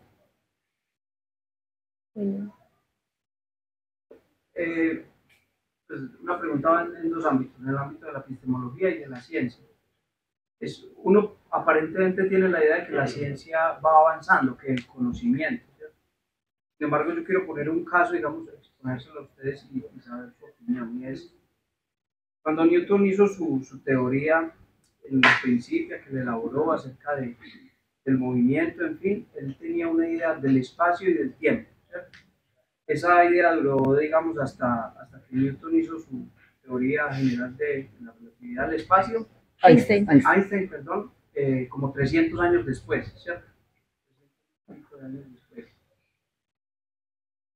Y esto cambió esencialmente lo que entendíamos acerca de la constitución del tiempo y del espacio.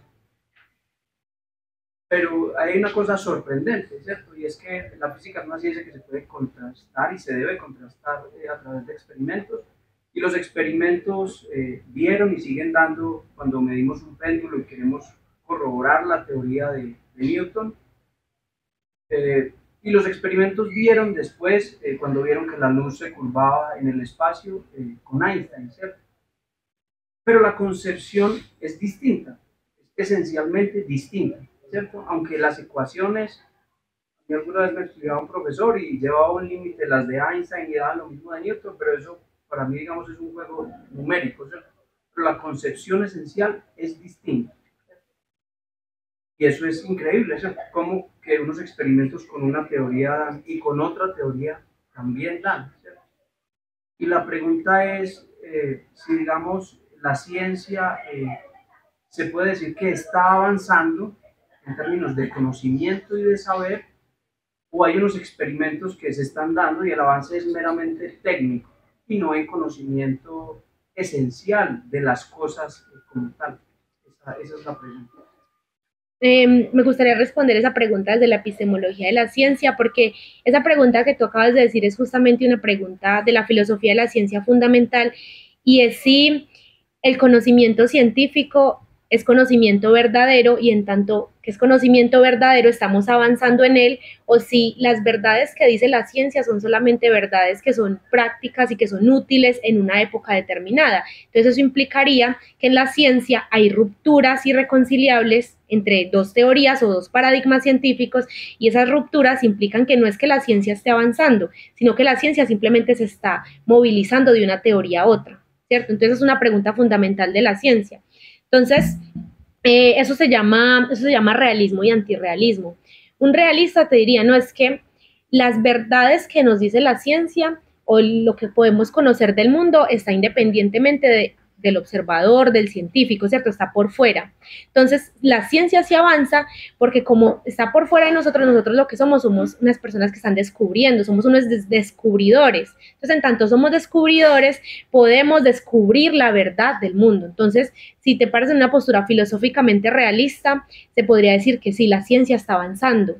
Y eso es digamos, como que la parte dominante de ahora de la ciencia, el realismo. Si te vas por un antirrealismo, diría, no, es que la ciencia no es que esté avanzando, es que en realidad la ciencia nos da unas verdades provisionales para darnos unas descripciones o unas explicaciones del mundo, pero solamente son útiles en una época determinada. Entonces, claro, en la época de Newton, sí, las leyes del movimiento funcionaban, las leyes del movimiento se suponía que aplicaban, pues, ontológicamente para toda la realidad, pero cuando se cambió al ámbito o al paradigma de la mecánica cuántica, entonces ya las leyes de Newton no funcionan en el movimiento atómico, ¿cierto?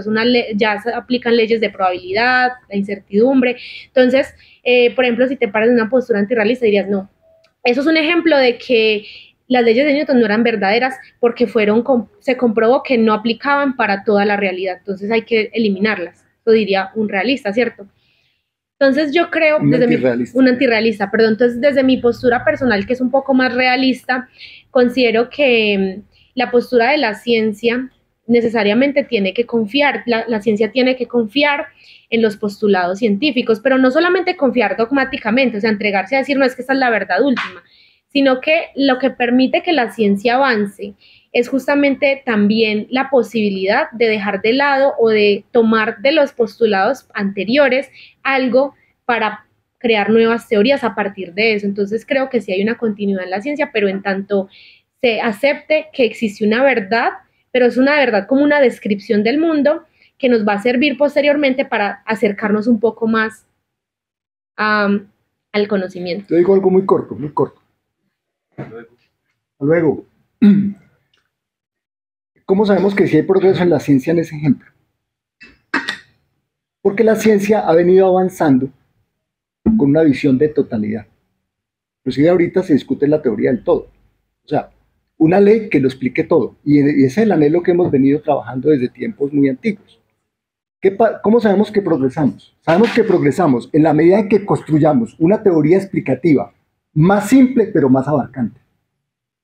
Si esa teoría es más simple, pero abarca mayor número de fenómenos que la teoría que está reemplazando, hay un progreso. Y ese es el caso de la teoría de la relatividad general. La teoría de la relatividad general considera la mecánica newtoniana como un caso especial de la teoría de la relatividad general. ¿Qué caso especial? Aquel del comportamiento de la materia que se mueve a ciertas velocidades muy bajas. Entonces, por eso sí sabemos que, y es más, la ruptura radical que hay en la concepción de la gravedad desde Newton a Einstein es profundísima. Mejor dicho, para Einstein no hay tal atracción de la gravedad, lo que hay es una curvatura del espacio. No es una fuerza. Entonces mire que es un cambio fundamental en el concepto. No hay una tal fuerza de la gravedad, el espacio está curvado, el espacio-tiempo está curvado. Eso es un cambio, pero remoto, conceptual. Entonces ahí se ve cómo la mecánica newtoniana es un caso limitado de una ley mucho más amplia que considera muchas otras posibilidades y que las explica mucho más. Eso le pasó a Kepler con Newton. Las teorías de Kepler fueron subsumidas por las de Newton, porque las de Newton explicaban mucho más que las de Kepler. O sea, Newton generalizó las leyes de Kepler. Bueno, no manejo esa discusión, pero voy a decir algo con respecto a la pregunta. Lo que hay antes de nombrar y para nombrar es la capacidad de abstracción. Y eso es una mutación en el cerebro que sucedió hace 70.000 años, que se conoció como la revolución cognitiva. El Homo sapiens surgió hace unos 200.000 años en África. Y durante unos 100.000, 130.000 años no se veían manifestaciones de abstracción ligadas a esas hordas de cazadores-recolectores. Pero hace unos 70.000 años hubo un cambio. Y ese cambio es una mutación cerebral. Y esa mutación cerebral fue la que dio la capacidad de la abstracción. Empiezan a aparecer figuritas artísticas, empiezan a aparecer muescas de números, y un poquito más adelante ya empieza a haber tableticas de figuras en la silla, que son los restos que tenemos de que efectivamente estamos, ese símbolo, esa simbología que tenemos en la cabeza la queremos plasmar ya en elementos materiales. Mi respuesta sería esa. Pero yo terminaría pues muy rápidamente, ¿cierto? En un minuto. Que pues según también lo que estaba un poco recordando de esa concepción preontológica, también lo relaciono mucho con como la posibilidad de entender las cosas mismas, porque claro, Heidegger también propone que tenemos que conocer las cosas, ¿cierto? No hay como un ser separado del ente. El ente es una manifestación del ser, ¿cierto? Me imagino que tienes la lectura de Heidegger. Entonces, el hecho de poder como intentar conocer el ser por medio de mente implica que nosotros vayamos a él a partir de unas construcciones que nosotros ya hemos como vivenciado, a partir de unas posibilidades que nosotros ya hemos como entendido en estas cosas del mundo, ¿cierto? Todas las cosas del mundo tienen posibilidades de ser, ¿cierto? Entonces, para poder acercarnos a ellas y entenderlas, es necesario primero que nos acerquemos a ellas con esas ideas que ya, de esas posibilidades que tienen, ¿cierto? Por ejemplo, nosotros sabemos que un balón, ¿cierto? ¿Qué posibilidades tiene un balón de ser? Tiene un balón de ser movido, de rebotar, ¿cierto? Entonces, para poder entender el ser o acercarnos al ser de ese fenómeno, de ese ente, tenemos ya que intentar aperturarnos a esas diferentes posibilidades que ya tenemos preconcebidas que tiene ese objeto. Una anotación ahí, sino que Heidegger eso lo pronto es muy interesante porque él dice como que todo el tiempo estamos hablando del ser, pero nunca nos preguntamos verdaderamente por él, decimos que las cosas son, pero ¿qué significa que sean? Sí, bueno, hemos olvidado su pregunta fundamental. ¿Qué significa que algo? Y bueno, yo quería hacer 3 anotaciones sobre el ser en general. Primero, cuando ustedes estaban hablando de que se puede rescatar del escepticismo en la actualidad, me parece interesante traer a colación la noción. Gracias. La etimología de escepticismo, skepsis en griego, que es justamente examinar. Y creo que ese examen sobre el mundo solamente es posible a partir de la duda. Creo que ese sería el punto común o el punto de unión entre filosofía y ciencia, la importancia de la duda, que sin duda efectivamente no hay pensamiento, no es posible comprender el conocimiento bajo una perspectiva dinámica y móvil, sino que se quedaría estancado, quedaría estático, ¿sí? Lo segundo es sobre Platón y es la noción de el cuerpo como cárcel del alma. Creo que es muy importante ver esa concepción del cuerpo como cárcel del alma bajo el propio contexto del diálogo, que en el Fedón lo que se pretende demostrar es que no hay que temer a la muerte, no hay que temer a la muerte, eso se lo dice Sócrates a sus discípulos, porque es que él está a punto de ver la cicuta, está a punto de morirse y tiene que demostrar que el alma es inmortal, ¿sí? Entonces, solamente por eso creo que podría verse a Platón como bajo esa perspectiva, el cuerpo como cárcel del alma. Porque, por ejemplo, si uno mira otros diálogos, si uno ve esa idea a la luz de otros diálogos como el Fedro, eso no es posible, ¿sí? Porque incluso en ese diálogo está la perspectiva del eros filosófico. Solamente el cuerpo nos permite tener la experiencia del eros, y el eros nos permite posteriormente alcanzar una contemplación de las ideas verdaderas, es decir, no de la doxa. Y finalmente quería aportar algo sobre Epicuro que creo que faltó y me pareció muy, muy interesante, y es sobre el materialismo de Epicuro, que incluso en Epicuro el alma es material, el alma está hecha de átomos. Entonces, debido a eso, cuando el cuerpo muere, el alma también muere porque los átomos se diseminan, ¿sí? Esa idea me pareció muy importante y creo que faltó como mencionarla. Por eso es todo. Muchas gracias. Realmente no traje ese libro, pero lo revisamos para esta sesión, del divulgador español Eduardo Punset, que tenía un programa que llamaba Redes en televisión española. No sé si algunos de ustedes lo alcanzaron a ver, Redes. Y él publicaba muchas de las conclusiones de sus programas en libros. Y uno de los libros que revisamos para hoy tiene este provocativo título: El alma está en el cerebro. Bueno, obviamente nosotros los materialistas no retomamos el concepto de alma. Es un concepto, es un término cargado de idealismo. ¿Sí? Lo mismo que espíritu. No, mente sí. Mente sí, porque la mente puede ser el funcionamiento del cerebro. Pero usted sabe qué implicaciones ideológicas tiene el concepto de alma. O sea, toda esa carga de que es algo que puede vivir separado y aparte del cuerpo. O sea, toda la concepción idealista. Es inmortal. Sí, que es inmortal y todos los atributos del alma, en fin. Entonces, ese título de que el alma está en el cerebro es muy epicúreo. Eso es lo que ha demostrado la neurofisiología hoy en día. Yo lo dije en mi pequeño pedacito que tuve. No existe idea sin funcionamiento cerebral. Es más, cualquier idea es una descarga electroquímica, una conexión neuronal en el cerebro de alguno de nosotros. Y creo que en uno de los programas de Cosmos, Carl Sagan dice, un recuerdo de mi infancia. Me acuerdo que mi mamá sacaba la leche de la nevera y ponen ahí como sería las neveras de los años 30, cuando Carl Sagan estaba joven. Ese recuerdo está en alguna parte, en una conexión electroquímica de alguna parte de mi cerebro. Todos los recuerdos que ustedes tienen, todos, son conexiones neuronales en una parte de su cerebro y se activan en cuanto ustedes lo traen en la memoria. Si no, están ahí guardados y tienden a olvidarse. Seguimos. ¿Qué otra pregunta? ¿Alguien que no haya preguntado o si no hay pregunta más, alguien que ya haya preguntado o dicho una intervención?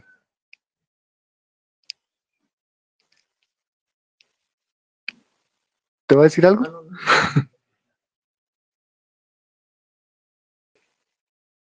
Bueno, yo de pronto resaltar una conexión que me parece bien interesante. Una conexión interesante sobre ese concepto de alma, y es que para nosotros, pues, eso ya es obsoleto, ya nadie habla de alma, y si se habla es en un contexto religioso, por supuesto, pero alma es psique en griego, lo que nosotros conocemos como psique, y psique es mente, ¿sí? Entonces esa trazabilidad que se puede hacer sobre conceptos muy curiosa, yo creo que obedece, por supuesto, a los cambios y a los avances, a la modernidad, pero de todos modos sigue habiendo una unión, aunque sea conceptual, etimológica, pero hay un vínculo entre alma, psique, mente.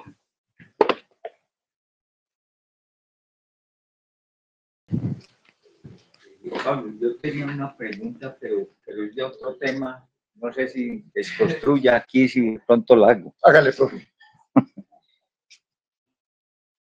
El asunto es de la principio de causalidad.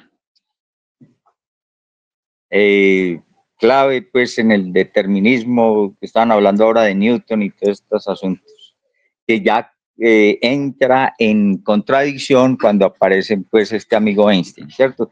Y ya empieza con la parte probabilística y la mecánica cuántica de Heisenberg.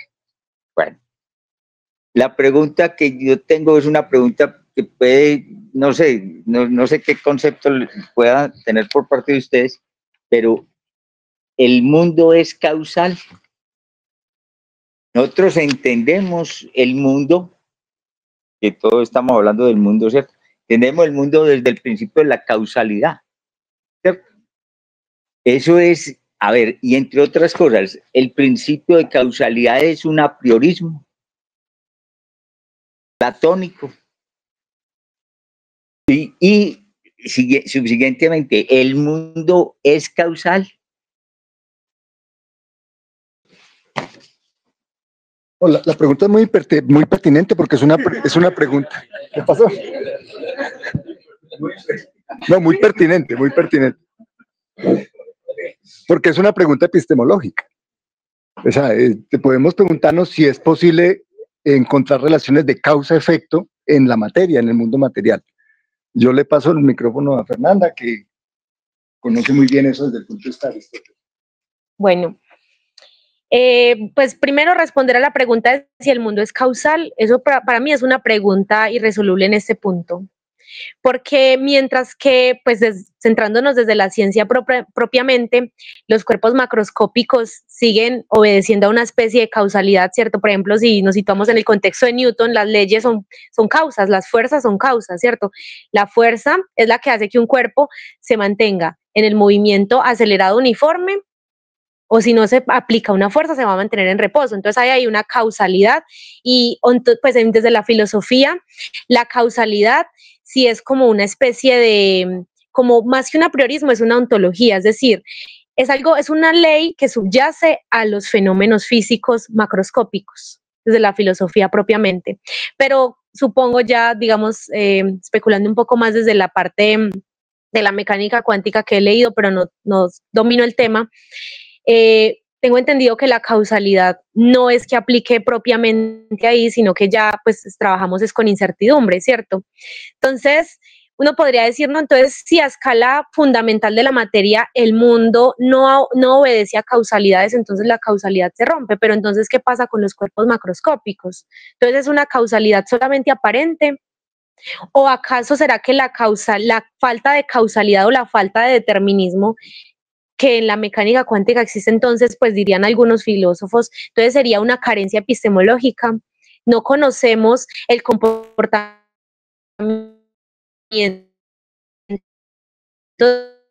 determinista de una partícula más que era David Bohm, que habían variables, o incluso creo que el mismo Einstein planteó que podían existir variables ocultas. Entonces yo creo que esa pregunta es muy, pues para mí es muy difícil de responder hoy día. Yo creería que pueden coexistir en el mundo tanto la causalidad como la incertidumbre, por ese lado. Y la otra pregunta, ¿cuál me la recuerda, por favor? La de la epistemología. Esa. Bueno. Yo diría desde el punto de vista de lo que conozco de la ciencia, que si vamos a hablar de leyes científicas y regularidades, no podemos prescindir del criterio causal. Porque entonces tendríamos que prescindir del concepto de ley científica. Porque las leyes científicas explican el comportamiento de ciertos órdenes de la materia. Por ejemplo, la ley de la evolución explica la variabilidad genética de las especies. Si aceptamos esa ley, podemos determinar un elemento causal de por qué una especie, por ejemplo, está adaptada a su nicho o no. Entonces, mire que no es tan fácil prescindir del concepto de causalidad. Otra cosa es combatir el concepto de causalidad mecanicista, por ejemplo, de Aristóteles. Sí, hay conceptos muy mecanicistas de causalidad. Básicamente, la visión de causalidad en términos de causa-efecto, que es muy lineal. Hoy se habla de una causalidad sistémica, donde los efectos son concomitantes con las causas, porque es un sistema funcional. Entonces, los elementos de un sistema empiezan a funcionar, aparecen unos efectos, pero los efectos son parte de la misma causalidad. Entonces, mire que no hay, inclusive a veces los efectos son anteriores a las causas, algo impensable en la lógica aristotélica. ¿Sí? Entonces, hay que romper con la lógica aristotélica, que es una lógica muy mecanicista. Voy a hablar en términos ya de la dialéctica, muy metafísica, porque es una ley que excluye, por ejemplo, la ley de contrarios. Entonces, si excluye la ley de contrarios, no puede entender el funcionamiento de un sistema, porque un sistema en esencia es un juego de contrarios. Pero si usted me lo pregunta, no científicamente, sino filosóficamente, ¿cuál es la causa del movimiento de la materia? La ley de los contrarios. Yo respondería así. La ley de los contrarios es la causa del movimiento de la materia y no está por fuera de las cosas, está dentro de las cosas mismas. No se necesita algo que la empuje de afuera. Un motor inmóvil primero, una causa inicial. Mire que todo eso es lógica aristotélica. Si hay una causa aquí, eso tuvo que haberlo causado otra cosa, y ese otra cosa, y así, hasta el infinito, pero no puede ser infinito, tiene que haber una causa primera, un motor inmóvil. El idealismo se le cuela a Aristóteles, que era un naturalista, pero se le coló el idealismo, tiene que haber un Dios creador que impulsó la cosa primero.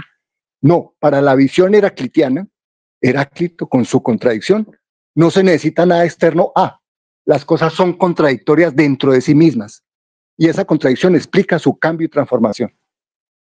Su génesis, evolución, desarrollo y muerte.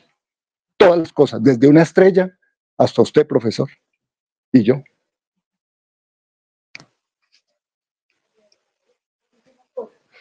No, esa visión de... Es que no se graba bien. Si habla así. Que ese planteamiento de solo causa-efecto no es muy determinista. Sí, es que la visión justamente causalista, basada en un mecanismo, propiamente hablando, es una visión completamente determinista. ¿Por qué? Porque, claro, esa visión mecanicista nos dice que necesariamente, ahí entra el concepto de necesidad. Existe una necesidad en la naturaleza de que la naturaleza responda a esa fuerza o esa causa primaria, ¿cierto? Desde la visión mecanicista. Entonces, como es necesario, entonces es una determinación, es algo que tiene que suceder sí o sí, no es contingente. Entonces, desde una visión mecanicista, sí es completamente determinista.